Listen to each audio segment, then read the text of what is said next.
Okay, everyone, welcome back to Breslov Efrat here at Shira David, Baruch Hashem. Another beautiful Nate's Minyan today. Baruch Hashem, we have a bris this morning, so we didn't say Tachlin. It's a big simcha.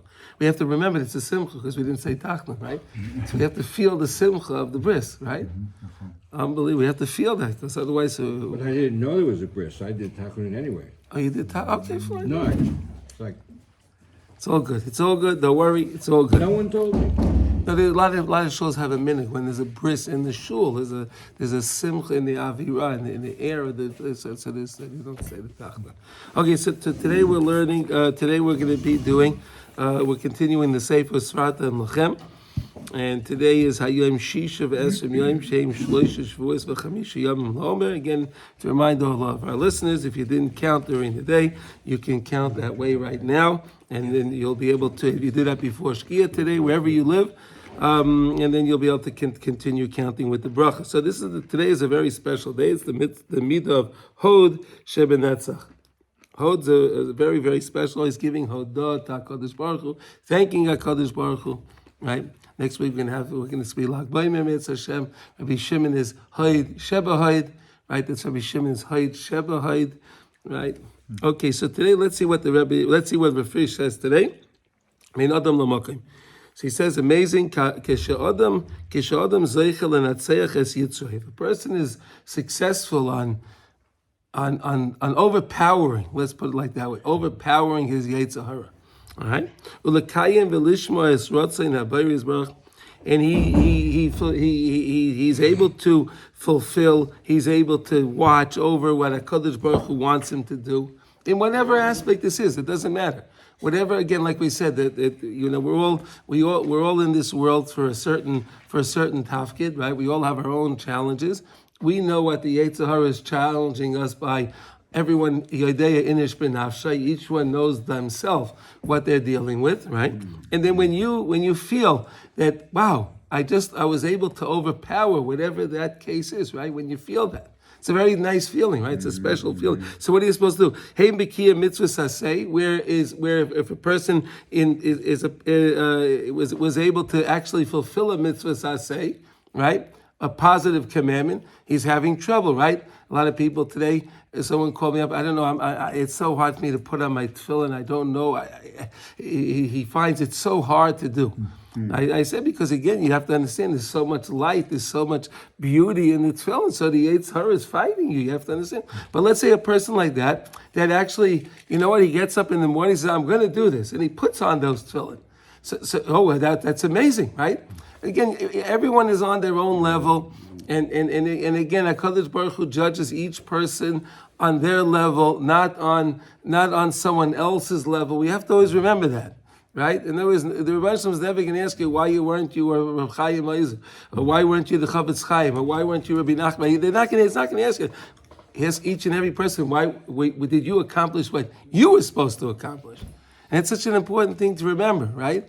Because the Yetzer Hara drives us crazy. Well, okay, I put on, like this guy, he put on his tefillin today, but you didn't do this, and that. Hey, but wait a second. It was big what the guy did, right? For him, he's struggling with it. So it's an amazing. Okay. Or if the person is working with, fighting against the Yetzer Hara, not to do a negative commandment, right? And then we said that to not do a negative commandment, you have to evoke the Yiras Hashem, right? You have to feel the Yiras Hashem, Shavisi Hashem L'negdi Summit, right? If you feel the Shavisi Hashem L'negdi Summit, you need the Yiras Hashem in order to overpower the desire to do a negative commandment, whatever that case may be, whatever it is. Okay, whether it's eating kosher, looking at the wrong things, being in the wrong place, whatever the case is, everyone according to their thing. Okay. Yoyre miyad la'abayis baruch. He's supposed to not acknowledge this. Acknowledge this to HaKadosh Baruch Hu. Make an acknowledgement. V'tein aliba ki bechlolius niskan ha'idor nisakna ha'idor al kach betfila shebechol yoyim. And because of this concept, if you want, so Rabbi Fish is saying, if you think this is a strange concept, this what I'm telling you here. Every day we say in our davening, Baruch Elokeinu, Shebranu Lichvaydai, We say, blessed is HaKadosh Baruch Hu, Baruch Elokeinu, Baruch Elokeinu. Again, we're saying Elokeinu, right? Which is against the name against Teva, right? Baruch Elokeinu, Shebranu L'chvayde, V'dilanu Min Atoyim. And Hashem separated us from those that are faltering, right? From those that are making those mistakes. Again, getting involved in the Chachma Tata, right? We were saying the Chachma Ilah, Chachma Tata, those guys that get involved in all the worldly things. That's part of what we're learning in Likutey Halachos. We try to tie it together, okay? V'nasan lanu Torah's emes. And the Kadosh Baruch Hu gave us the truthful Torah. Right? Torah's emes. Again, it says that the Zohar says that HaKadosh Baruch Hu was by stakel by Raisu Bari Yolam, right? HaKadosh Baruch Hu looked in the Torah, and from the Torah was the blueprint that He created the world. Amazing. Right? The Torah is the blueprint that Hashem created. What Nasalanu Torah's emes. What can be more truthful than that? Anything that you're seeing is coming from in that time of Ma'aseh Bereishis. And again, every morning is the same thing. We keep learning about that, right? Every day we're new people. We're a new person today. So whatever if I failed yesterday, even 5 minutes, it doesn't matter. I'm new now. I could start again. His chachas, starting again. Torah's emes, his chachas, right? The chaya olam nota b'seichenu. And the Chaya not and HaKadosh Baruch Hu implanted it in us, but not tam b'seichenu. He implanted it. It's a beautiful idea, right?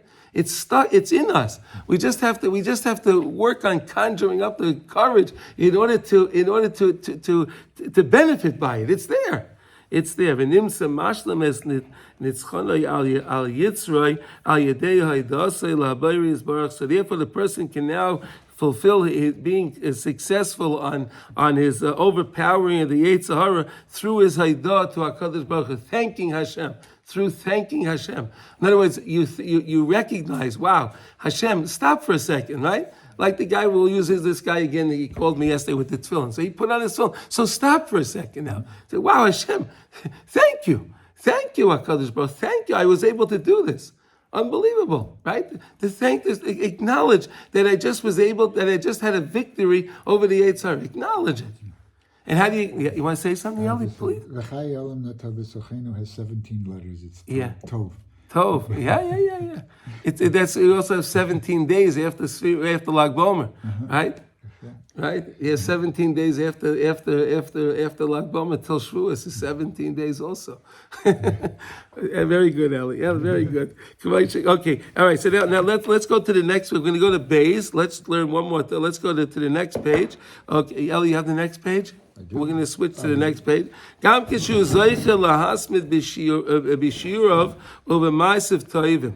Right, if a person is merited now, so the guy's working on this. He's thanking Hashem always, right? And every time he acknowledges everything. So now, if the guy was zoicha to be regular in his learning, he has a seder, right? And he's learning, and he does good acts all the time. He's doing the right. Davar yoim b'yoim. He's doing it consistently, right? The guy's a consistent guy. He's learning. He's doing the daf yomi. He does it every day. He learns Mishnah yomi. He learns halacha. Whatever he's doing it in a consistent way. He doesn't fall off, right? The guy's okay. Bekeva b'nitzchos. Okay, he does it. It's keva. It's founded. Okay, chayk v'layavar. He gets it right every time. Al yachzik toiva li'atzmoi largilai. Don't pat yourself on the back and say, look at this, see, I'm such a good guy. All the other guys, they fall off and they're not there every time, but I'm doing a great job. Don't do that. Because every day the Yetzer Hara is there, and he's putting up that battle every single day. And he's standing, he's standing strong. And if you're still standing strong, it's a simon that Hashem is helping you. Because don't think the Yetzer Hara is not there. Don't think the Yetzer Hara is there. And the mistake that people make is they think that a big tzaddik doesn't have a big Yetzer Hara. No, we know that the Yetzer Hara is always on the same level. It's right. Zelu mazeh asa lekim. Hashem keeps everything on the same balance. So the bigger the tzaddik, the bigger the Yetzer Hara. right? It's not. Don't think that the Rosh has the big Yitzhar. The Gemara talks about that, right? The Gemara says that but with the Russia, they're going to show him that it was like there was a cup of milk. The Gemara gives an example. There's a cup of milk, and there was a little hair in there, right? There was a little hair in the thing, and how much effort does it take to flick? You take your pinky, you take no big deal.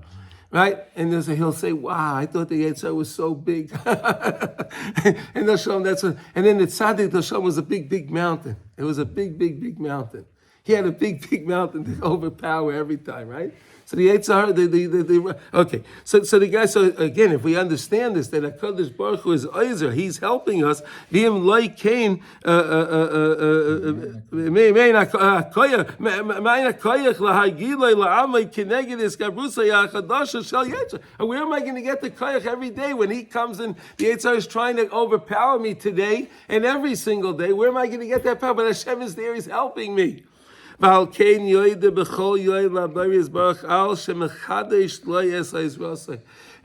Hashem every day that He's mechadish. He gives you a new help, a new assistance. Every day a brand new assistance to help you overcome the Yetzer Hara. Don't take it for granted. In other words, that's really what we do. The whole Sefer is about thinking. He wants us to think. These days are about thinking and about getting closer to the Rabbeinu Shalom. So don't be machzik tova latzmei. Don't take the tova to yourself. I'm great. No. If HaKadosh Baruch Hu doesn't help us, it's never going to happen. And if you're accomplishing it, Baruch Hashem, so thank the Rabbeinu Shalom. We recognize that it was HaKadosh Baruch Hu. Nimsa mashlam amasik es midas hanetzach haydei midas hahayid. So now you can be mashlam the midah of netzach to be menatzeach on the Yetzer Hara. How do you do it? Constantly by thanking HaKadosh Baruch Hu, being meidah to HaKadosh Baruch Hu. That's how you can constantly do that. So it's a little understanding of the midah of hoytche v'netzach, right? In other words, how are you going to be successful? You'll thank the Rebbeinu Shalom always. And when you have a win over the Yetzer Hara, thank the Rebbeinu Shalom. Now let's go to the Kinyan Torah. Oisa siag lidvar. A person has to make. We're doing the 48 kinyanim of Torah, right? There are 48 ways you can acquire Torah. So here he says the person has to make he has to make like a fence around his words, right? Now, be very careful what we're saying, right? We're learning over here to use our words to thank the Rebbeinu Shalom, right? You keep those words in that gather. Don't use your words in a foolish way. Put a fence around your words so you'll always be able to save the words and say thanks to the Rebbeinu Shalom. Because we know that every person's in the world, we have a certain amount of words we can say in our life, right? There's a certain amount of words. So let's use the words that we have to always be thanking the Rebbeinu Shalom, okay? Anyone have any comments or questions on this? Anyone, any ideas? No? Beautiful. You want to say something else? No? Okay, good. Okay, so let's go then, Mitzvah Hashem, to Likutey Halachos B'siyata D'Shmaya, okay? Okay, here we go. So that was a beautiful idea. Again, thanking the Rebbeinu Shalom. Be always thanking HaKadosh Baruch Hu for everything. Right? We used to have the carbon toda, right? The whole carbon toda every day. We gave the carbon toda, right? Mm-hmm. We don't have that anymore, right? So we have to. So in lieu of the carbon, let's thank the Rebbeinu Shalom. Mm-hmm. Let's always thank Hashem. You want to say something else? I did have one thought. It was, when you're climbing a mountain, yeah, right? So you pull yourself up, assuming that you have some equipment, right? You're not just doing it free fall, but you pull yourself up and you slam a peg into the rocks so that you have a place so that you now establish. You need that, right? And you're relying on that. So you better do a good job putting that peg in too, right? Exactly. So I'm thinking that this is sort of like that peg. You pull yourself up. Don't get smart. Slam a peg in there. And that's the thanks. Yeah. And that's giving the thanks. That's the peg. That's it. That's the thanks. So you can keep climbing up, so you don't fall down. Excellent. Wow, that's a beautiful. It's a beautiful muscle for the nimshal. Very, very nice. Wow. Okay. Shkoyach. Take care. Second, we have something to thank Hashem for. Of course, man. Bathroom, I'm breathing. What we do when we say brachas for all these things, right? I know. Yeah. Your pancreas works today. No kidding. Your liver works today. Yeah. The cover, one little tiny little thing in your house. Wow, it's amazing, right? It's really amazing, right? If one thing's off balance, just a little thing. Wow. Okay. A little bladder infection, and you're out of your mind. You're out of your mind. Wow, Hashem protects us. Wow, we're both Hashem. All right, so back, we're in Likutey Halachos, Halacha Daled, and we're in letter Daled. Okay, we're just about to finish it. We've been working on this concept here. It's been a little bit. It's been deep, right? And Reb Noson's really trying to get this message through to us because again, Reb Noson said in his Hakdama Likutey Halachos, if I'm going to be explaining to you something again and again, make sure you understand this because this is something that you need for your yadas. This is something that you need to be successful. So I want to make sure you understand it. So Reb Nosson is not just being redundant. He really wants to drive the point home. So really we should remember that every time Reb Nosson is saying something, let us realize that that's something very important. Let us pay a little extra attention. Right? Because we're learning the concept when the tzaddikim have tzaddikim shleimim, tzaddikim amitim, when they're having an argument, right? When they're having an argument to help us. They're having an argument to benefit us. Why? Because we know the concept of elu ve'elu divrei elikim chayim, right? Each one, when we're talking about tzaddikim, we're talking about people that have a foundation. It's not through small-mindedness that they come up with their philosophy, right? With their views, right? They're founded, they're grounded, they have a source and a reason why they're holding this thing, right? So when that's the case, so we know the concept of elu ve'elu divrei elikim chayim. We're not going to say that he's right and he's wrong. Right? Because each one has the foundation. We said that neshamas come from different places, right? We said that there's some neshamas that come from the side of chesed, some come from the side of gvura, right? There's some. So again, these tzaddikim are coming from different places which leads them to come up with different ideas. The same thing we were learning the concept from Rav Shimshon Ashtropolia when we learned that maimer from Pele Playim from the Arizal. Remember we learned that in our Pesach.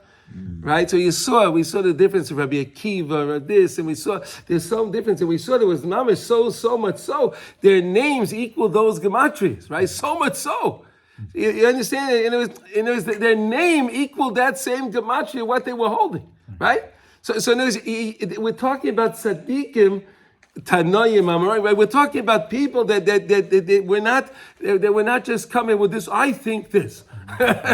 It was their essence. It's the essence of who they are. They can't agree with the other one. It's not who they are. It's an amazing thing to understand that, right? In other words, it's not. In the Gemara, Rabbi Akiva is saying this, and Rabbi Meir says, wait. They cannot agree. They can't agree. They're coming from different places. So Rabbi Akiva is right in what he's saying. He's right, and Abaya and Rava there, and that's what you have to understand. So again, we're learning this concept of elu ve'elu divrei elikim chayim. So again, when we don't fill our minds in the morning, right? We'll just do a quick review one more time to make sure we all understand it, right? That we said that the main thing is every morning the Gemara says you have thunder. Why do you have thunder? In order to straighten out the yakmumi yishabelech, right? That's why we have the thunder, right? Right? We have to realize that HaKadosh Baruch Hu wants us to be miyasher our heart. Our heart is crooked. How does the heart become crooked? How does it become crooked? By the things we fill in our minds, right? We put chachmas chitzonius, external things, of silly wisdom, silly things in our mind. We fill our mind with silly things, right? And then when we daven and we do things, right? When we daven and we say and we put a little power into our davening, right? So those words that we say with our davening, it causes like a thunder in our brain. It causes, because again, you're supposed to listen to what you're davening, right? You say the words, you vocalize the words, right? You articulate the words. You are vocalizing the words, your mind is listening. The mind here says, wow, this is amazing. Wow, it shakes the mind a little bit.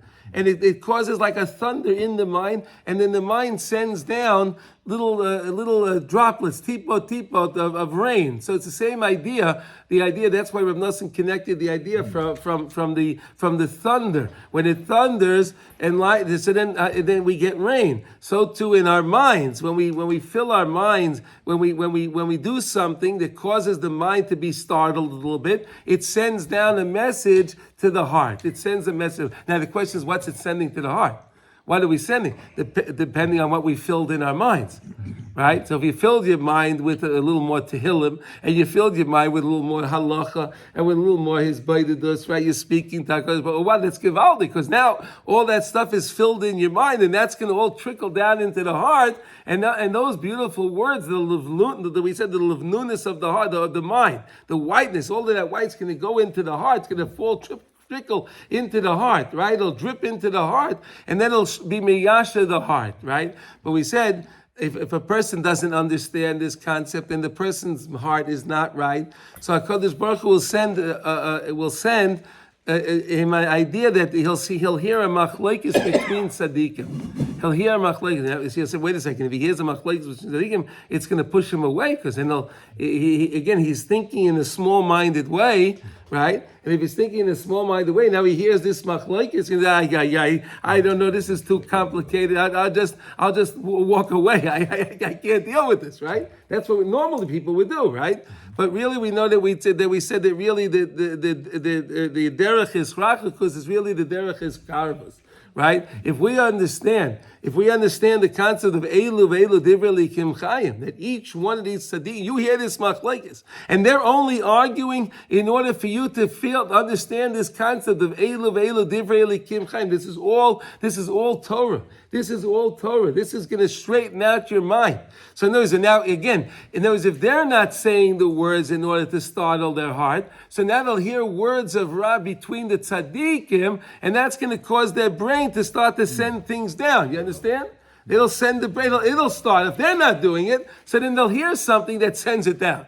That is, so if we understand that the whole point that we're sending it, it's coming, and we're hearing that is to startle the brain in order to send to the heart, and that's the case. And then I understand elu velu, so I put that into my heart. It can go into my heart, and that'll straighten out my heart. Because always we're in our hearts, we're always wondering whether it was this and what's that. And then, like we said yesterday, we were talking about the idea, why do you have to learn? Rabbi Nachman says you have to learn halacha every day. Learn the dvar halacha every day, right? Right? We say that every day in our davening, right? Right? Anyone that learns halacha every day is promised to be a ben olam haba. Why are you a ben olam haba? Because if you learn halacha and you know halacha, so then you know what you're doing. Right? All things during the day, whatever you're doing, you understand. You understand why I'm doing this? How do I wash my hands? How do I do this? When I learn all the things. I know how to talk to people. I know how to be honest. I learn all the things in business. I learn all of that. I know it. So then my mind isn't in a quandary all the time. Hey, did I do this right? Did I do this wrong? Did I do this right? That doubt. Right? The Yetzer Hara wants to put a lot of doubt in us. And then if you don't know if you did it right anyway, so why bother? He tells you, right? Why bother? So Rabbi Nachman says the main thing is learn halacha every day, because then if you learn halacha every day, you'll know what you're doing, so you'll be able to be strong against the Yetzer Hara. Does that make sense? Yeah? Okay, good. So that's where we're holding now. So now we're up to V'zeu ba'atzmai b'chinas machlekes tekadusha. Okay, it's right at the end. It's in the last paragraph of Dalet. Okay, we're going to go right into Hey Mirtz Hashem. This is the idea of the machlokes tekadusha. Because if you're ever wondering why is there all these machlokes, right? Like what's going on? You learn that you can't learn one page of Gemara, right? You can't open up one page of Gemara and not hear machlokes. Right? There's no such a thing, right? there's always going to be except for Ezel Mekayim and Shel Tzvachim, right? That's the only thing in Shas, in all of Shas. Ezel Mekayim and Shel Tzvachim. When we say in the davening, that's the only thing. There's no disagreement. Everyone agrees. Everyone agrees on that. And that's why it's so important. We say that in davening every day. That's why it's so important. If you can't, where do we say that? you know, Karbanos at the- right at the end of the karbanos. At the end of the karbanos, we start Ezu Mekayim Shel Zvach. Where is the place of the kachim? Where did they slaughter it? And we go through that, and we talk about the chatas, and we talk about then we talk about the ola, we talk about the asham, right? The Torah, right? And then we talk about the carbon Pesach there too, right? We talk about all these beautiful things, but there's no disagreement on that. That's all. That's the only place, and that's why that was put in our tefillah to get us to in other words, to see that there will be unity at one time, but there will be unity. The same way we have this, it'll all be straight. It will all understand it. Unbelievable, unbelievable. But anyway, so there's machlekes to kedusha, right? Anytime you open up any page of Gemara, right, and there's a machlekes going on. Or you have, even if you want to understand the Talmidei of Baal Shem Tov, and you want to understand the Talmidim of the Gra, right? So here you had two giants, right? Two giants, you know, in more modern times, right? Right? You had 300 years ago, about, right? You had two giants, and with different views, right? But again, you have to understand the Baal Shem Tov and the Gra, they wanted to meet. They wanted to meet. They loved each other. There's no problem. They had no problem. It was their Talmidim that got in the way. And it wasn't Talmidim of Hashem, it was the Talmidim of the Gra. They just couldn't deal with it. He got very close. He was in Vilna. Yeah, he was going to be, but then the students of the Gra, they didn't let him. The meeting never happened. Yeah. The meeting never had. It's so sad. But okay, listen. But I'm saying, so we're talking about Tzaddik, great rabbis, okay? And not the modern people that we have today that I believe this and I believe that. Maybe, everything's for the best, and both their camps got very strong. Amazing, yeah, Nachon, yeah. Maybe they melded when Hashem knows. And today, really, the teachings of the Baal Shem are really going in the other side. It's merging. I told you that beautiful thing. It was 20 some odd years ago. I was at a bar mitzvah. My nephew had a bar mitzvah, so I came to a bar mitzvah. I was there. I always like to take a sefer with me because during the smorgasbord and all of that stuff, there's a lot of times I like to sit down. I sit in the corner, I get a little chair, I learn something. So I happened to have with me in the yeshiva shul. So a yeshiva bacher came over to me and he said to me, "Wow, that's a gewaldige Mussar sefer." Oh, interesting. He said that's what he said to me. Yeah, I said it's a Mussar sefer. It's a sefer of Mussar. It's not. They didn't recognize that as a Hasidic teaching. Mm-hmm. They recognize it as a Mussar. It's a beautiful. I had such a simcha. But he's accepted. I had such a simcha when he did that. I'm telling you. I said, "Wow, this is mamash a Mussar." Say, "Yeah, it is." What was the book? Nesiva Shalom from Slonim. I don't know what that is. Okay, okay. Maybe I put it on my list. You should. Ramchal is also like in the Shira where Ramchal, everybody considered as like a Musar. Yeah, but it's all Kabbalah. It's Kabbalah and Chassidus. No, but Ramchal is before Chassidus. He's before. But it's all the Yeah. same, pretty much the same. No, of course. No, but again, let us understand something. Even the Talmidim of the Gra, they meant well, right? They were dealing with that kufa of Shabbat Tzvi at that time, Yemach Shemam v'Zichron, right?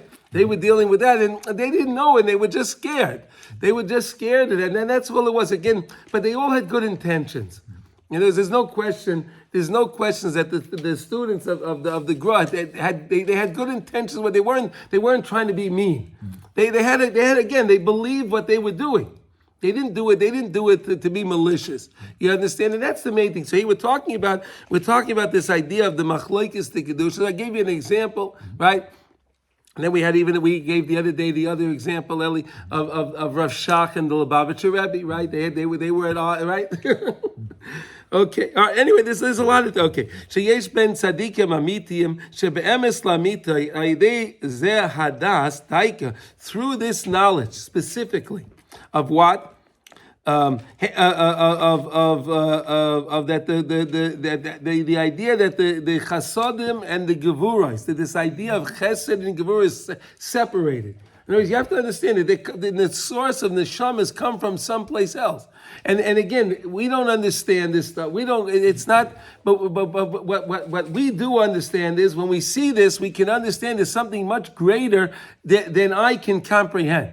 Right? There's something much greater than we can put our fingers on, and I have to believe that it's Elu Velu Divrei Elikim Chayim. Right? Hey, Mekavim umeishivin mimavis l'chayim es elu shepogmu b'tipei amayach. Right? They're trying to bring back to the life those that went on the path of death. Right? And what was the path of death? Because they were plaguing again in those tipei amayach, in those drops that they put in their heart. Right? They put the wrong information. Right? The Maimar now, okay. Okay, what? Nothing, I'm just reading it. Go ahead. Umishu pesi v'sakal. If someone's a foolish person, that he's just going to see it for face value. He's looking at the argument for face value, chas v'shalom, right? And he just sees it, and he just understands that, okay, kisus keferet ein hovin, like we say in Tehillim, right? He's like a horse, a young horse, right? That doesn't understand, right? A horse doesn't understand anything, right? So the person, chas v'shalom, is going to say, like, he's like a horse. They say, the horse doesn't, I don't understand, right? And because again, he has his heart is closed up. Because it's hard because of the what do you call it, of the crookedness in his heart. It closes up the heart. It closes up. Okay. So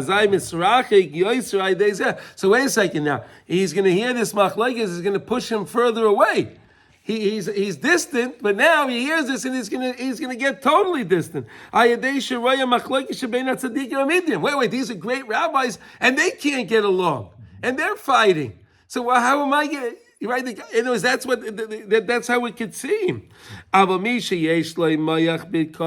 if someone has a mind and he's a thinking person, that what he understands is a tachlis, and he wants and he understands that it's there to push him away.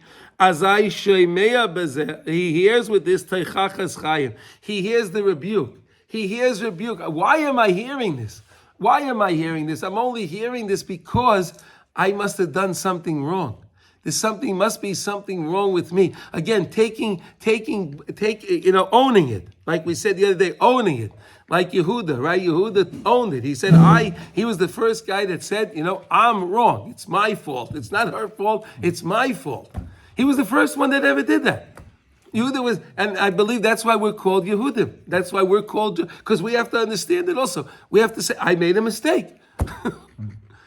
It's hard. The Yetzer Hara doesn't let us do that. The ego, right? We have an ego, right? I made a mistake. People say, I made a mistake. No, it took so long. Right? We had the sin, the first sin of Adam Arishon, which is not taking responsibility, not owning it. Right. And it took that long for there to be one utterance to have a glimmer of geula. I mean, it's like an unbelievable. It took all those generations, right? It was a long time. Wow.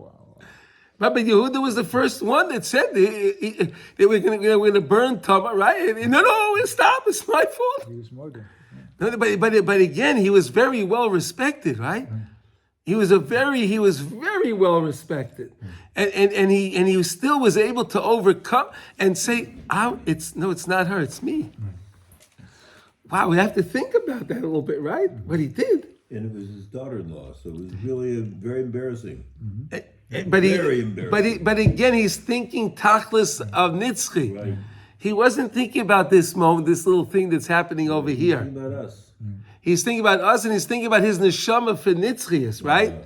He was thinking eternity. He's thinking of eternal. Mm-hmm. So I'm dealing with this little thing over here now. But wait a second, and this is going to take, another 15 minutes, 20 minutes, it's going to be an hour, it's going to be a day, it's going to be a month. Wait a second, whatever I'm experiencing, this is going to be eternal. Fascinating. So, he hears and what does he mean? He says like this, the fact that he hears this meriva, these arguments between these great tzaddikim,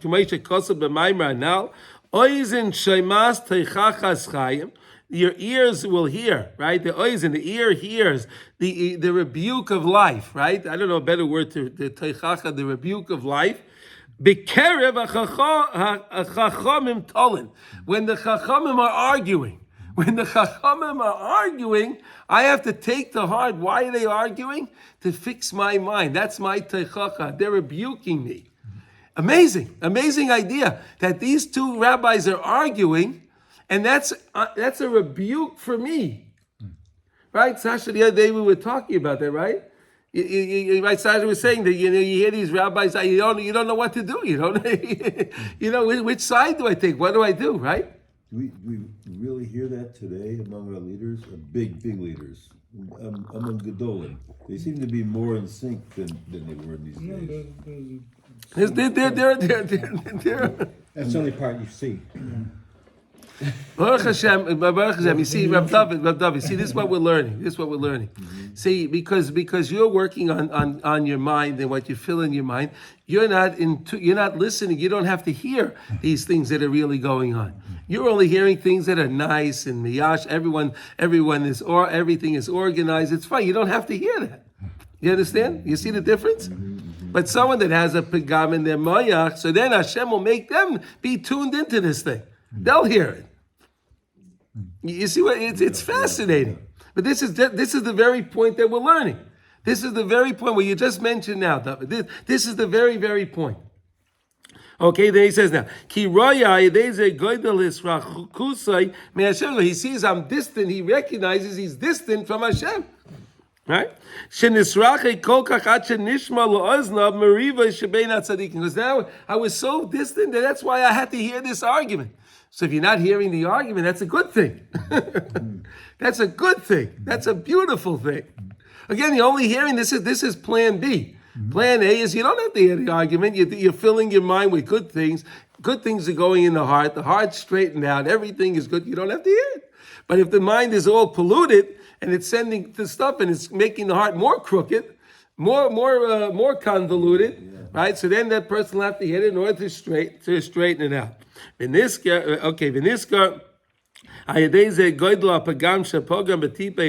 person will recognize, wait a second, I filled my mind with things that I maybe should not have filled my mind with. Right? It causes the person to think that. Why? Because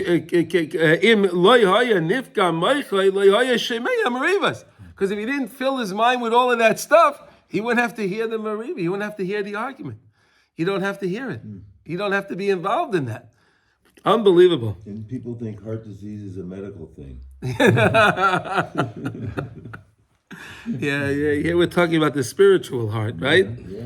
Right. Because if the person would have had, if his mind is filled with das the kedusha, right? If he fills his mind with das the kedusha, right, holy information, right? So then he'll understand that it's all elu ve'elu divrei elikim chayim. When he hears, even if he hears the argument, it doesn't mean anything because he has it. His mind is right. He understands it. He'll be able to say, he'll see the difference. Oh, I understand why he's saying this. I understand why he's saying that. But they're really saying the same thing, right? The perfect example, the Kedushas Levi, right? The Kedushas Levi would always to take things that seem to be wrong, and he would make them right. For example, right? We know if we keep it says in Mole we keep shtei Shabbosim, then miyad nigala, right? We right. If we kept 2 Shabbos in a row, we would right away be redeemed, right? Right away. And then it also says if you keep 1 Shabbos. Just one Shabbos and we'll all be free, right? Mordechai ben David's song. Right. Just one Shabbos and we'll all be free, right? Hey, wait. So is it 1 or is it 2? See, you know what the Kedushas Levi says? They're saying the same thing. Well, how could they be saying the same thing? This says 2 Shabbos and this one says 1. So how do you say? So you know what he says? You can only have the second Shabbos if you kept the first Shabbos correctly. Because 1 Shabbos will lead you in to the next Shabbos. So in other words, if you prepare that week, the 1 week, you prepare really well, and you come into that Shabbos, and you have a really special Shabbos, and you feel the Einik Shabbos, right? We learned about the Negoyim, right? Right, the Negoyim of the leprosy and all of that. Well, I'm saying leprosy, tsaras. I don't know if it. I think we translate it as leprosy, but it's not really leprosy, right? Whatever that tsaras was, and he had to be closed away for 1 week, right? Because he had to go through a Shabbos. right? Because you could take the word nega and you could change the letters into oneg, right? You could take the word nega, switch the letters around to oneg. So if he had an oneg Shabbos, so then that would cure his nega. You understand? So the Kedushas Levi says if you really worked hard and you have one Shabbos, and then that'll lead you to have a very good week because you had a good Shabbos. So the Shabbos, the Kedush, we know that the Shabbos is the Makar HaBracha, right? Shabbos is the source of all blessing, right? So if the person had a good Shabbos, the week will follow suit, and then of course we'll come to the next Shabbos and we'll have a good Shabbos again. So you understand that? Because one will lead to the other one. So he says they're really saying the same thing. But you need someone like the Kedushas Levi to say something like that. Does that mean we all have to be aware of how you're supposed to spend a Shabbat? It's like, if someone doesn't realize I'm not supposed to turn on a light or off a light, I just don't know. But that's not oneg Shabbat. Right? Oh, if he doesn't know, no, we're not talking about people that don't know. No, if a person doesn't know, otherwise we'll never ever. No. Again. So people have to learn today. Today anyone can learn. Anyone can learn, right? There's so many classes out there in any language you want, in any language, literally, right? If people speak German, French, Spanish, I mean, whatever, probably even in Swahili they can find language. I don't know. There are Torah classes in pretty much any language you would want today. Bemet. Yeah. There's still, if I haven't taken, I don't know what I don't know. Okay, so learn. I wonder if I've even ever kept a Shabbos. Sure you have. You wonder if you ever kept the Shabbat. Okay. Because of what I don't know. Okay. But your intention is there. Your intention is there, and again, so you have to study. You have to study Hilchos Shabbos, right? The 39 prohibitions of Shabbos, right? Know what not to do. Right, all the avos and the toldos, all the things that come out of those. Right, it's a life's work project to study Hilchos Shabbos. If it's a life's work project, that means we'll never ever have. No. All Jews will have a Shabbos that we keep in there, but that if we all kept one Shabbos. Yes. And there's an idea. There are segments of Shabbos also, right? There are segments of Shabbos also, right? It's complicated. Listen, again. That's my point. I know it's complicated. Okay, and again, Hashem knows each and every person's their level and where they're holding, and knows how they're trying, and that's what we have to constantly remember. Okay, that's what we really have to constantly remember. Hashem knows each person's level and how much their effort they're making in order to increase their observance of the Shabbos. And Hashem knows that. So if a person makes it, he takes 10 minutes every day, 12 minutes a day, and he studies, okay, I'll learn one thing on Shabbos. Okay, every day, right? I'll do a little bit, I'll know a little bit, and I'll know. But you're talking about an individual. This piece is saying, if we all were to keep one Shabbos, then the Mashiach would come, right? Yes, but again, you have to start with individuals to become a whole. Of course we do. One person at a time. And then one person. Secular Jews that drive and all that kind of stuff. So okay. It's not. Why would he put something in front of it that's doesn't even seem possible? Again, because of our bechira.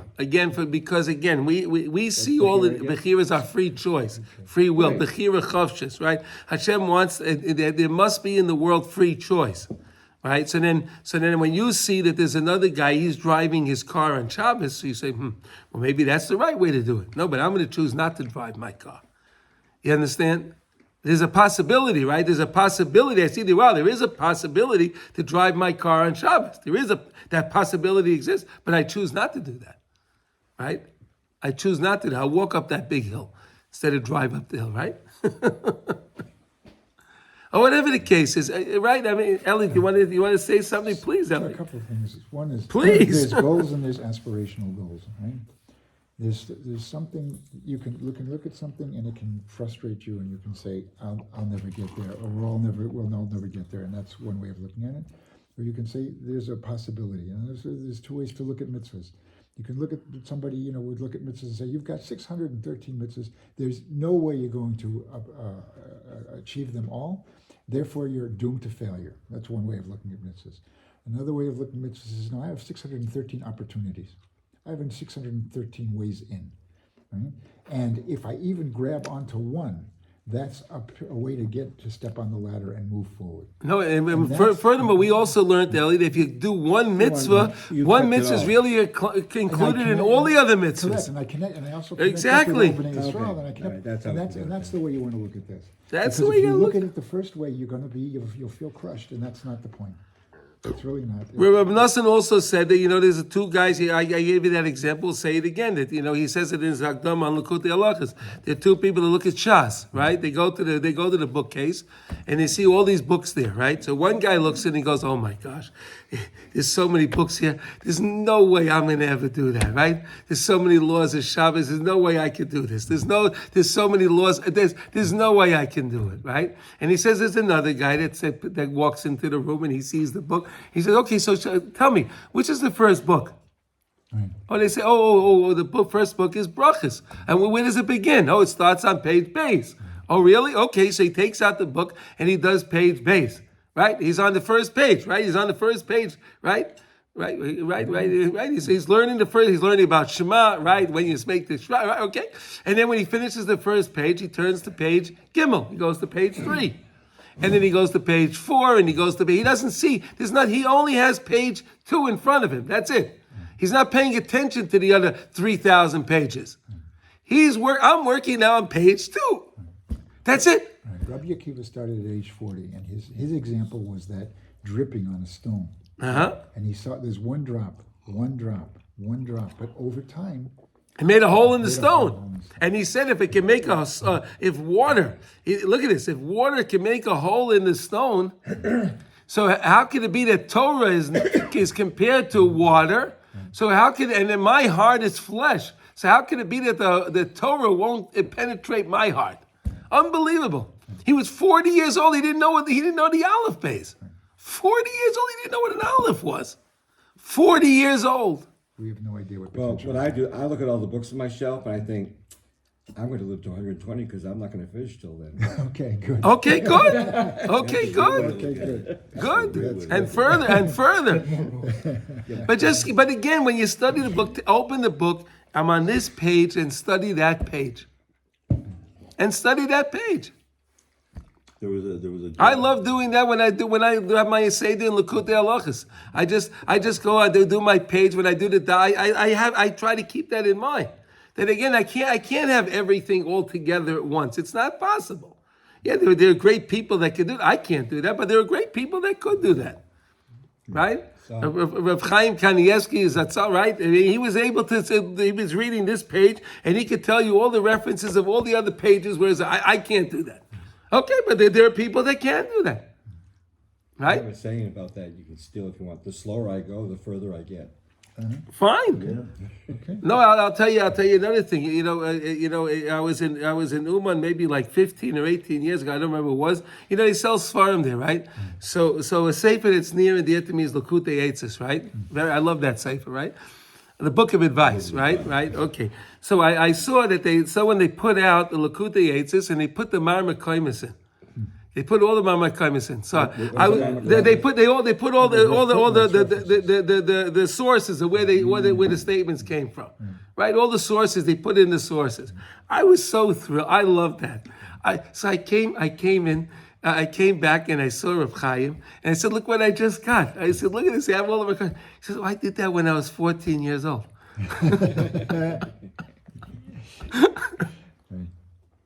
He did it when he was 14 years old. I says, okay, so I don't know, I was at 30 at the 40, whatever it was. I said, listen, I'm happy to get this. So again, everyone on their level. I didn't have a Chalishas Adas. I didn't feel like, oh, well, how come he was able to do it at 14 and I wasn't? Because again, I have my life and he has his life. I mean, it happens to be he has a photographic memories, right? So that helps a lot. But again, he didn't order that option, right? You have to remember. We have to remember that, right? Right? We didn't. When you order a car, you can order this option, that option, right? Right? We didn't order the option because we would all take that option, right? Who doesn't want? Who wouldn't want a photographic memory, right? I didn't even understand the concept, right? They read one thing and then he remembers it. Amazing. I'm grateful for a lot of stuff I don't remember. Oh, Baruch Hashem, Baruch Hashem. But look, let's fit. Okay, Vazai maskil lerachem alatzmai mayacha sheroye shemavin umavin goydel hisrachlukusay me'akedusha.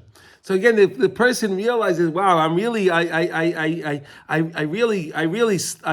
faltered. I really drifted away.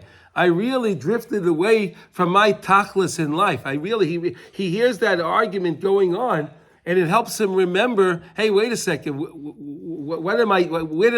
did I get here? How did I get to this place? That means he can come back, right? That means he'll come back, and then he can come back to Hashem because he realizes that, right? Oh, wow. Because really, any time there's a machlokes between the true tzaddikim, and let's emphasize that again, true tzaddikim. We're not talking about politicians, chas v'shalom. We're talking about tzaddikim. That again, they have their sources, and there's a reason why they're saying what they're saying. Hu be'emes rak b'shvil l'karei v'lahashiv es ha'rechoikim mimoves l'chayim. They're only arguing to take to free the people from death, from the path of death, from the path of spiritual death, not a physical death, a spiritual death.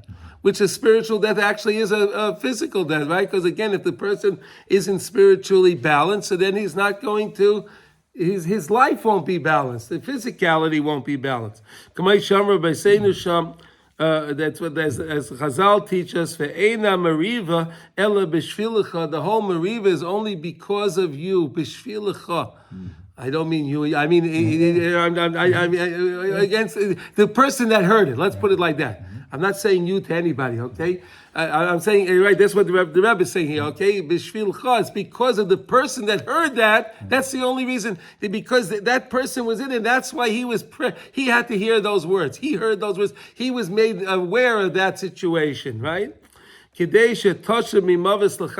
to take us from maves l'chaim, to take us out from the path of death to the path of life. It's a fascinating concept. Fantastic, because imagine what was going on at the time when all this machlokas was swirling around Rav Nachman and the Hasidim, and everybody was taking a side, and everybody, so Rav Nachman here redirects it all so that it's internal. So, fellas, that's the point. Is not the argument, or the argument, or like what you think is the argument on the surface. That's not the point. You're supposed to. This is all about character development and spiritual development, and the level. Today we make such a huge deal of mindfulness. Yeah, this is a level of mindfulness on a whole new level. It's just It's explosive, right? It's just incredible. It's fascinating. It's mamish fascinating. Again, this is part of Hilchos Tefillin. Why? So let's put it back again, because the Tefillin are there. We learned to straighten out my mind, to help me to fill my mind with the right things, which again will help my heart. So that's why this whole concept fits in with tefillin in such a beautiful way, And again, today, so many people are full of anxiety and full of worry and full of these things. But why? And they go to a psychiatrist, right? And they give them different kind of medication, right? Or today the big thing is marijuana, right? Marijuana, everything was marijuana, right? They're making it legal, marijuana, right? So the guy doesn't have to think. It's all about, right? The whole thing is to think. But again, why do these people feel this and they feel that need for that? Because they're not fulfilling their life. They're going down the path of death. They're going down the path of death, and they're not in the path of life. So that's why, and it's just so painful. It's so internally painful for them. So they need something to mask that, because they can't deal with that feeling. So they'll try to do anything. They'll turn to liquid. They'll turn to liquor, right? To drinking, to drugs, or whatever the case is. There's anything, but I could just start to think.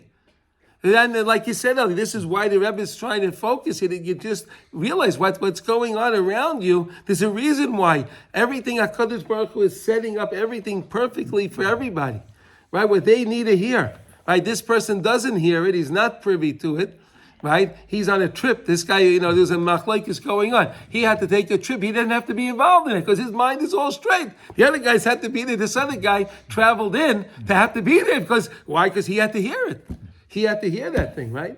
Today it's a little bit different, right? Everything you hear, everything anywhere you want. It doesn't matter today, right?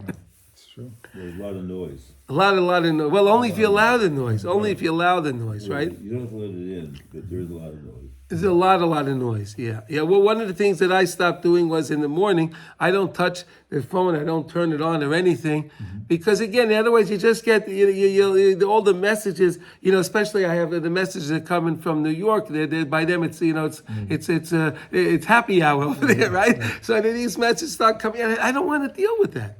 I just wanted to, the time is quiet and it's just such a distraction. It's it used to be you went into the office, right, and then you were in the office. But now today with these devices, you don't leave the office. No vacation.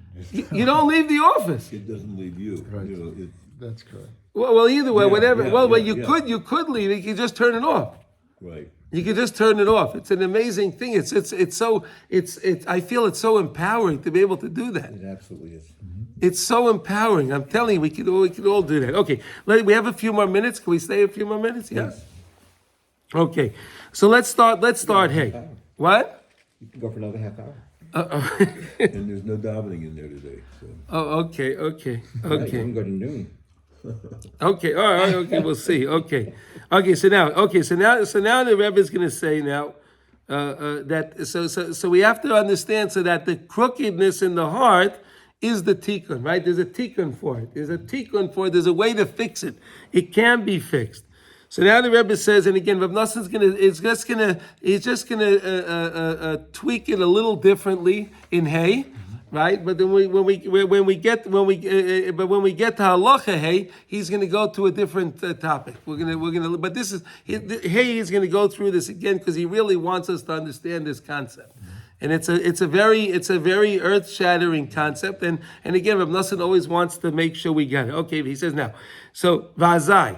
Okay, so hey, everyone have the place, right? Okay, vazai. So when a person sees that there's this machlokes between the tzaddikim, ukishemam zois be'emes, and when he believes it now, right? So now he got the lesson, right? It's elu ve'elu divrei elikim chayim, and now he hears it, and it resonates into him. I'm hearing this machlokes, it resonates into him. Hey, I have to do something. I need to do something. I understand. I'm hearing this because I have to do something, right?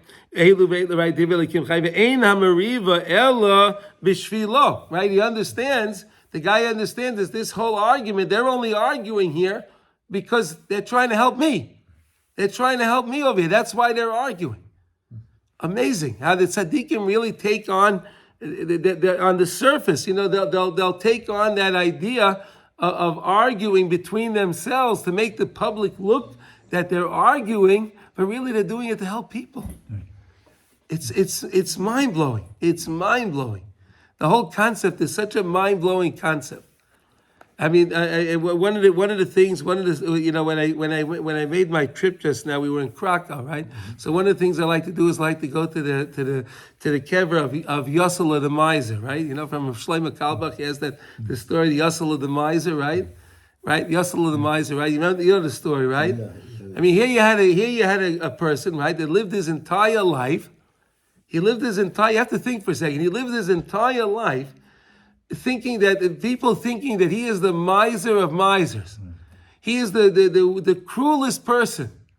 They hated him. He's a rich guy that wouldn't give it. He on the surface, he was the most cruel person out there. He had all this money and he wasn't helping anybody. Could you believe that? No. He lived his life that way, his whole life. He lived his life. Is this about the guy who, when he died, the whole city found out that he was one who was supposed Yeah. to do things? Yeah. No, I'm just giving you an example of what they mean is that there can be such a thing that the tzaddikim are arguing, right? Or here again, this person was doing something to really help people, because now people really understood what it means to give money, matan b'seser, right? They really understood it. They really made a cheshbon hanefesh with that. It's the most remarkable story. It's really And his grave is outside the cemetery. Yeah, it's outside the They cemetery. buried him outside. The same way he said it. It's there now. You can go to Krakow. It's outside. It's not in the gate of the cemetery. It's outside the gate of the cemetery. It's a gorgeous This is a true story. Yeah. No, it's there. Go and see. You can see it. It's there. It's the original tombstone. It's there. It's still standing there. Unbelievable. The Megale Amukais, the Ramah. Unbelievable. What a place. I just had this weird thought. Oh, please. Right, there's an Indian of Ben Sora Mora. Yeah. When we say the Ben Sora Mora, some people say he never existed. We spoke about that. Right. No, so I'm thinking. Yeah. So right. Somebody said, no, I sat on his grave. I see. And I'm wondering whether the Ben Sora, and then the people say, so why is it there? It's there just to learn. So I'm wondering whether Kabbalah Schar. exactly. So whether the Ben Sora Mora was also this type of a personality. Yeah. Right, who appears to be, but is not. He's right? not. And so. Okay. And so did Tzaddikim, right? Right. So right. And Right. So, and this exists. And it really Right. exists. I mean, if you read the book Through Fire and Water, you see this Shpola Zayda, right? I mean, he was a great tzaddik. We're not talking about little people that were arguing with each other. These are great people. Right. So on the surface, they look like they're arguing, but they're only doing it to help us. They don't really want to argue. He flips the whole thing around. Right, it's so right. The whole concept is flipped around. That the whole point in the argument is only to help us. They don't really want to argue. Well, it's also I would also say that it's even non-tzaddikim who teach us that. Like if you see Okay, but a we're mother yelling. No, but if you see a mother yelling at her child in a grocery store. Okay, but that again, I'm not saying that's not what we're learning here No, now. but why isn't that Okay. a similar thing? I'm just asking because I don't. It's like, can't you interpret anybody who's arguing in that way that it's there to teach us something? Anyone that's arguing, can you interpret it that anyone that's arguing? It's teaching us something. I would say maybe like this. Maybe I can bridge you.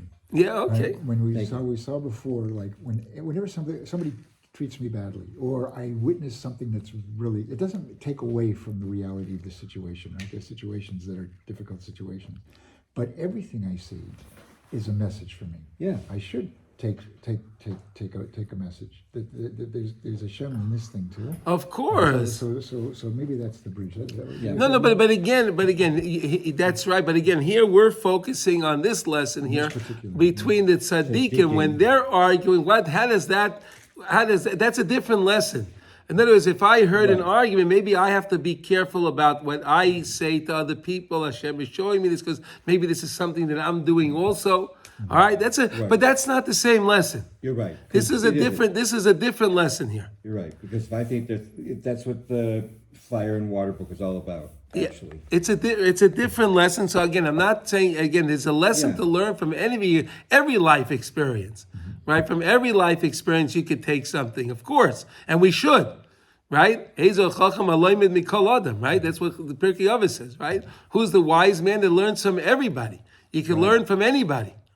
Right? Don't think there's anyone that you can't learn from. You could learn something from everybody and anybody. right. It is different because, as you say that, I'm thinking about when I was reading the book Fire and Water. Yeah.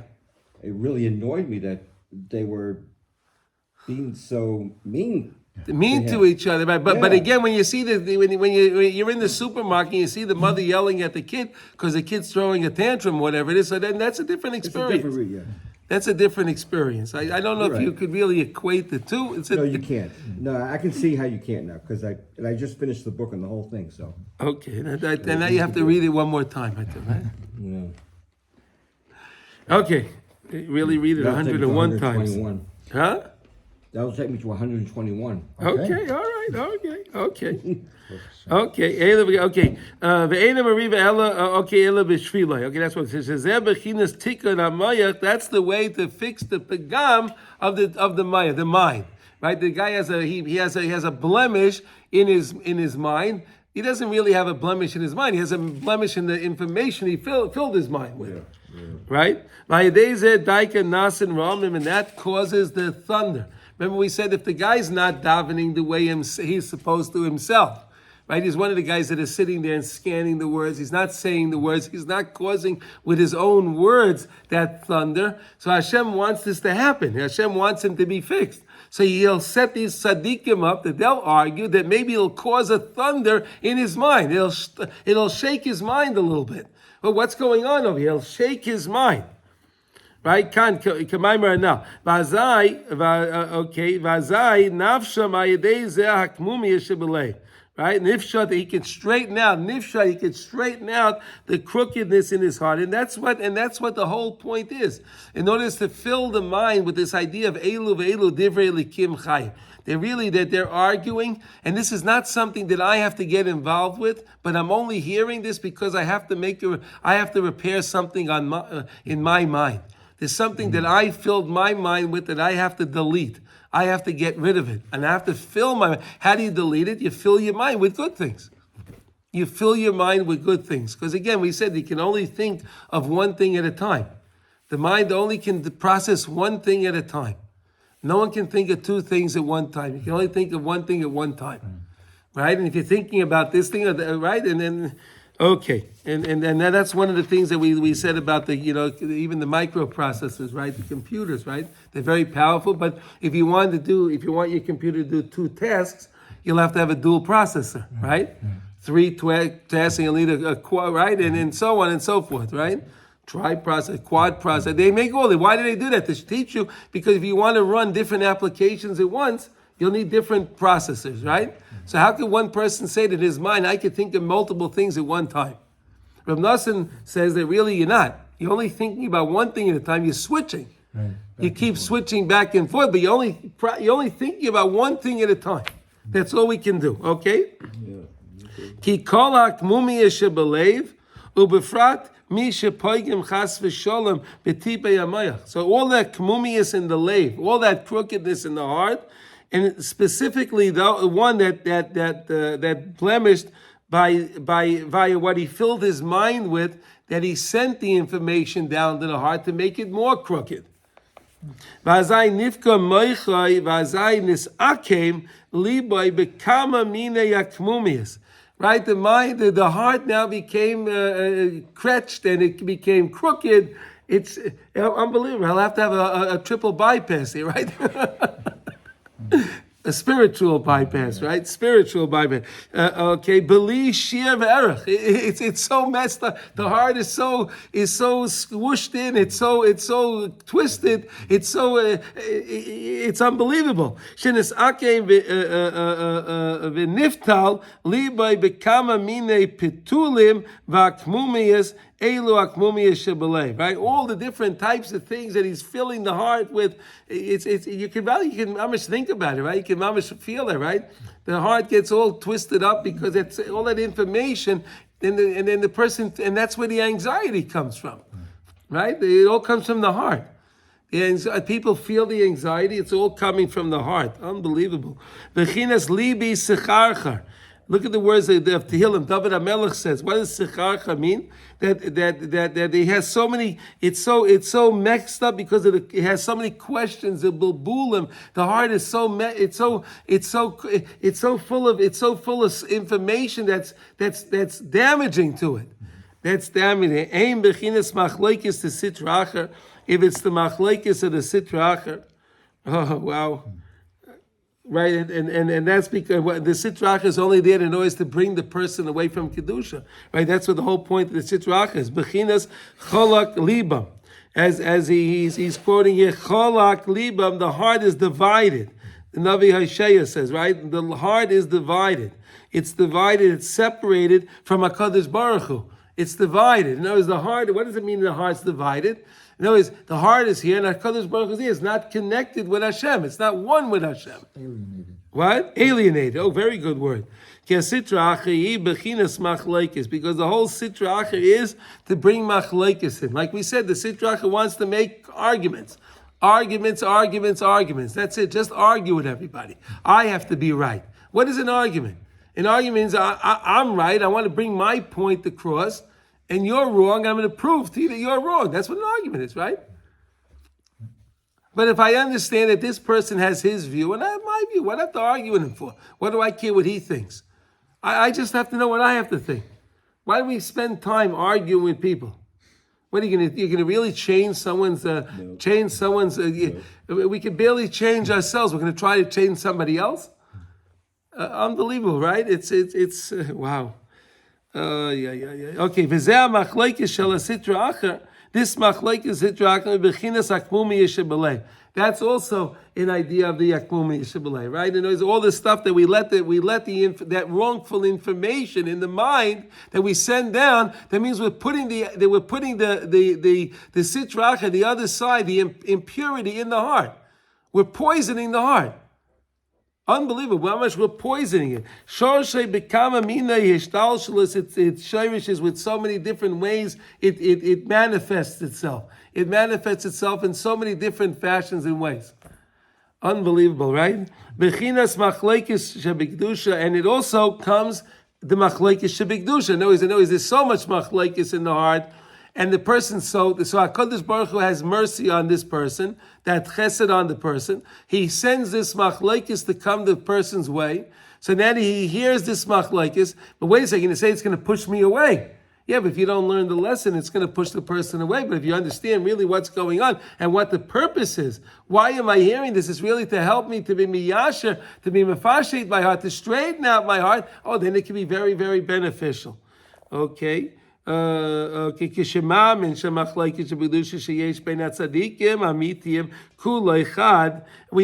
they're really one. They're really saying the same thing. Like I gave you the example before with the Kedushas Levi, right? The one Shabbos, two Shabbosim, right? It's really the same. It's really the same.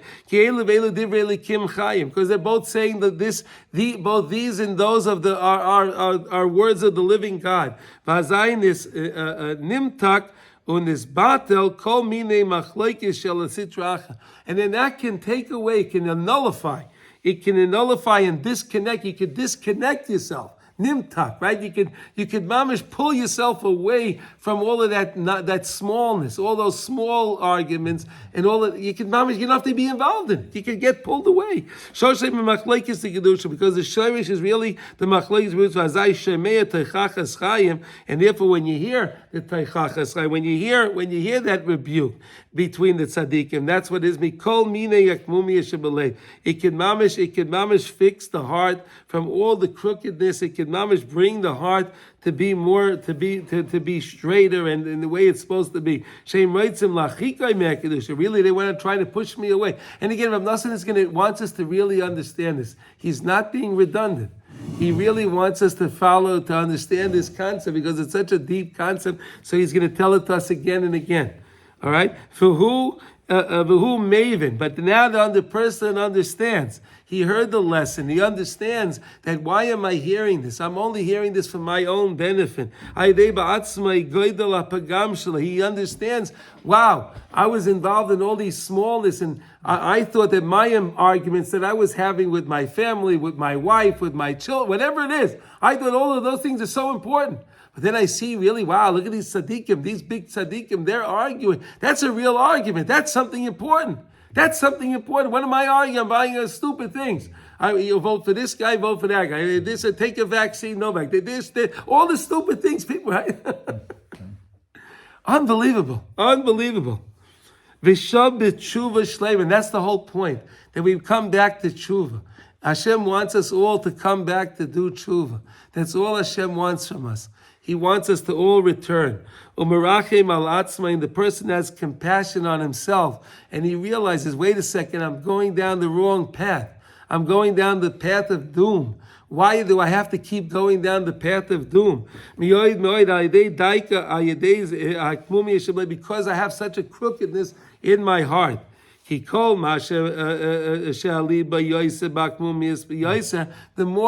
more crookedness a person has in his heart. Right? So the more crookedness, the more machlekes he has in his heart, the more machlekes he has, he understands how much he was paigim, how much he blemished what he filled his mind with. But it's fascinating because it takes something where I could crush myself, right? I could, like my initial, like I shock when I wake up and I see where I'm holding and where I'm at. I can take it as a wake up call, Right. and it can suddenly strike me, and I'm crushed. But it shouldn't crush, because I realize that this also was sent to me.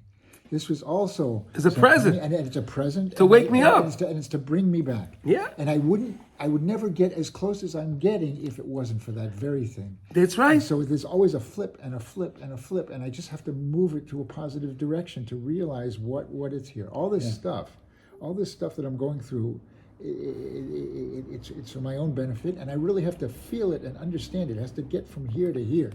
It has to get from the mind to the heart. Right. Yeah. And so that and then I can really be grateful. Amazing. But this morning when I woke up Yeah. and I wasn't feeling right, and I said, I'm supposed to wake up like a lion.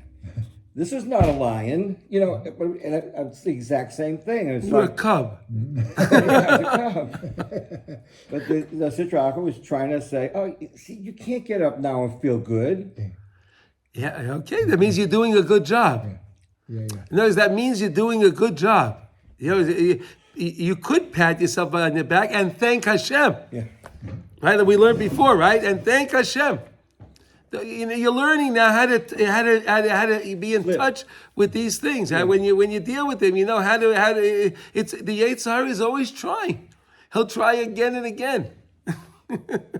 He's not going to give up. He's not going to give up. He's going to keep on trying. But that's why it's so important. We learn this. So when you feel it, you understand how you could.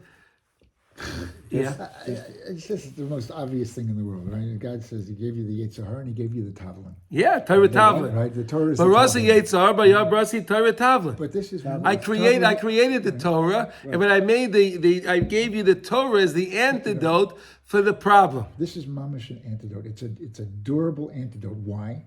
Because if I can look at the Sitra Achra, right, as a positive, right, and I can flip it, He has no power over me anymore. This is an antidote. This is really an antidote. It gives me a complete flip in perspective. Right? I can look Him in the face and say, thank you very much. Get the hell out of here. You've done your job. Yeah. And Get out of here. I don't need you. I don't need you. I don't need you to do this job for me. Thank you very much. But we also learned, Eli, but you have to just you send him away, but watch where he is. Right. You have to keep an eye on him. No, yeah, for sure. Keep an eye on him because close. keep your enemy closer. Right. But Keep him closer. But realize who He is. But don't let him in. That's exactly. How do you keep an eye on him? You know that he's there. You know that he's there. Yeah. You know he's there. And you know Him for exactly who He is. You can't hide anymore. Right? I know you're coming back. When you're going to send me that next feeling, I know it's coming from you. Right. I know it's coming from you. I got it. Right. You hid this way, you hid that way. I see you. I really see you. And now, and it's only for my good. And if I can hold that, if I can really hold that in my head, that's an antidote. Yeah. Right? Wow. Unbelievable. And that's like what we learned about when a person does tshuva, me'ahava, the zidonius nasius kizachuyas, right? Right. And I told you from Rav Cook, he says mamish, he says in the Sefer Oris HaTshuva, he adds the word mamish. Right? Rav Cook adds the word mamish. Chazal does it, he says mamish. And he says, why is that? Because he says, how can you take, he explains so beautifully, that's the most beautiful book. I love that book. Do you ever read it? You ever learn it? It's fascinating. Fascinating. He breaks it down. He helps you really understand. He explains. I'll just take a minute to explain this concept the way Rav Cook explains it. Wow. He says that everybody has their what's the word I'm trying to use? They have their line that they say they won't cross. Right, I'll do this and this, but this I'll never come to do. Right. This I can't do. Right? Everyone has that, right? Your red line. Your red line. Your red line, right? They have that red line, and I won't go past that red line. But we know that every time a person does an Aveira Goreres Aveira, right? So then the person will come one day, and he'll realize he crossed that line that he said he would never cross. Right? That can happen. That happens. Yes. Right? I'll never do this. And then the person realizes, wait a second, I did it. That means the person starts to think. That means my whole calculation that I had that there was this line and I can do all of these other things because I won't cross it, I was wrong. I was wrong on that calculation because I see I failed. I thought I was on the road to success, but since I did this wrong, I realized now, I failed. So that all those averos, he explains, were the fact to lead the person to come back to tshuva. Because the person wasn't thinking about tshuva until he crossed his red line, like you just said. The red line, he crossed the red line. Now he started to think, wait a second, I'm something wrong. And so this is the same what we're learning over here. I hear the machlokes of the tzaddikim, and I realize, wait a second, I'm not supposed to hear that. And if I hear that, I realize, wait a second, there's something wrong. And the whole point is to bring us to tshuva. The whole point is to bring us to tshuva. So if I understand Elu ve'elu divrei elikim chayim, that can bring me to tshuva. And that's why he says it can turn into mitzvahs, right? All those averos, because tshuva was kaidem li'olam, right? HaKadosh Baruch Hu made tshuva before the creation of the world. And if a person can turn back to tshuva, so then he won the game. He wins. So then all of those things, he would never have came to the tshuva if he didn't do all of those things wrong. So that means all of those things that he did wrong were really things leading him to his success, to lead to tshuva. Right, they weren't failures, they were rungs on the ladder. They were rungs on the ladder, right? He was climbing up the ladder. And that's why, so if it actually brings the person to tshuva, in this case, where the person hears the teichacha from the tzaddikim, and he understands it, he doesn't push him away.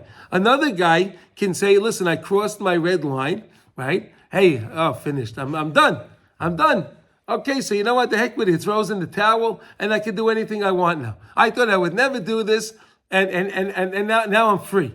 I freed myself, right? Right, in this case over here, right, he is the machlokes between the tzaddikim. I forget it. This type, I don't know. It's so complicated. There's no way I can. Forget it.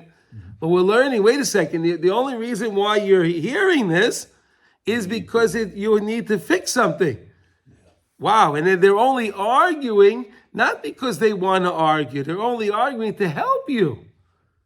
You understand, sir? That's what they're trying to help you. That's why they're arguing. It's such an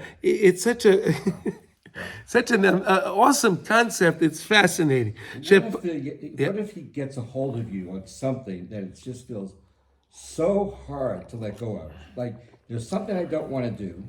Yeah. I need to do it. He says, no, Mark, you don't want to do it, so don't do it. Uh-huh. And it's like, he's got me by the whatever. Short hair. Yeah, and it's like, and I guess I need to do something about that. But you're very close to it when you realize that. Yeah, and if you're thinking about it, that's great. No. The fact that you're thinking about it, this is great, right? You have to have that before you can do anything. So it looks. I mean, this is like going to be a real big breakthrough. Yeah. Okay, that's where Nassim wants us to have. He wants us to have a breakthrough. That's what he's trying to help us with. I want another inoculation. Okay. Shepagam kol kach ad shenis'akem liboy kol kach v'azay merachem al atzmai. Then here's the point.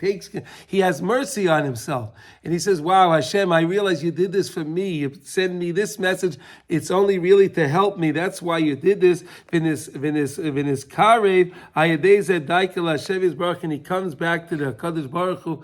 And I think we'll stop over here. There's really so much to think about, right? So much to think about here, and again, to me, Hilchos Tefillin, Likutey Halachos is so important. It's so special, and I just love it. It affected me so much the first time I learned this so many years ago. I can't even begin to tell you. I can't even begin to tell you, really, and it means so much more now. It means so much more so many years later. Baruch Hashem. Okay, thank you.